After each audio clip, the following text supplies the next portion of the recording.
ನಮಸ್ತೆ ಪ್ರೀತಿಯ ರೈತ ಬಂಧುಗಳೇ.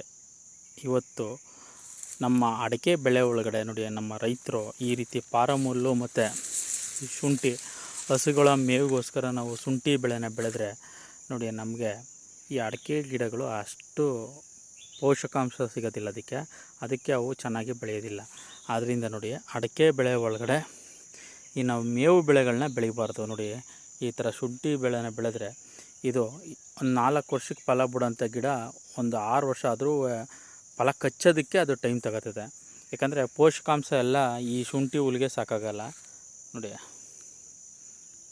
ಈ ರೀತಿ ಆದಷ್ಟು ನೋಡಿ, ರೈತರು ಅಡಿಕೆ ಬೆಳೆ ಒಳಗಡೆ ತರಕಾರಿ ಬೆಳೆಗಳನ್ನ ಬೆಳಿಬೇಕು ಮತ್ತು ಇನ್ನಿತರ ಬೆಳೆಗಳನ್ನ ಬೆಳಿಬೇಕು. ನೋಡಿ, ಈ ರೀತಿ ನಾವು ಮಿಶ್ರ ಬೇಸಾಯ ಮಾಡೋಣ, ಆದರೆ ಅದರ ಒಳಗಡೆ ತರಕಾರಿ ಬೆಳೆ, ಬೇರೆ ಬೆಳೆಗಳನ್ನ, ಕೊಕ್ಕೋ ಈ ಥರ ಬೆಳೆಗಳನ್ನ ಬೆಳಿಬೇಕು. ಈ ರೀತಿ ಪಾರಮುಲ್ಲನ್ನ ಬೆಳೆಯೋದ್ರಿಂದ ಹಸುಗಳಿಗೆ ಮೇವಾಗುತ್ತೆ, ಆದರೆ ನಮಗೆ ಅಡಿಕೆ ಮತ್ತು ಇನ್ನಿತರ ಫಸಲು ಕೈಗೆ ಸಿಗೋದು ವಿಳಂಬ ಆಗುತ್ತೆ ಮತ್ತು ಅದು ಅಷ್ಟು ಉತ್ಕೃಷ್ಟವಾಗಿ ಬೆಳೆಯೋದಿಲ್ಲ ಅಡಿಕೆ.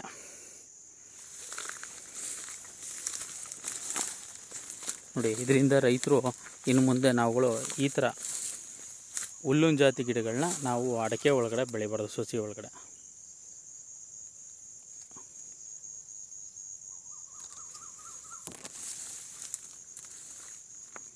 ಇದರ ಒಳಗಡೆ ಏನೇ ಇದ್ರೂ ನಾವು ಟೊಮೊಟೊ, ಬೇರೆ ಯಾವುದೇ ಫಸಲು ಬೆಳೆದ್ರು, ಏಕದಳ ದ್ವಿದಳ ಯಾವುದೇ ಫಸಲು ಬೆಳೆದ್ರೂ ನಾವು ಅಡಿಕೆನ ಉತ್ಕೃಷ್ಟವಾಗಿ ಬೆಳಿಬೋದು.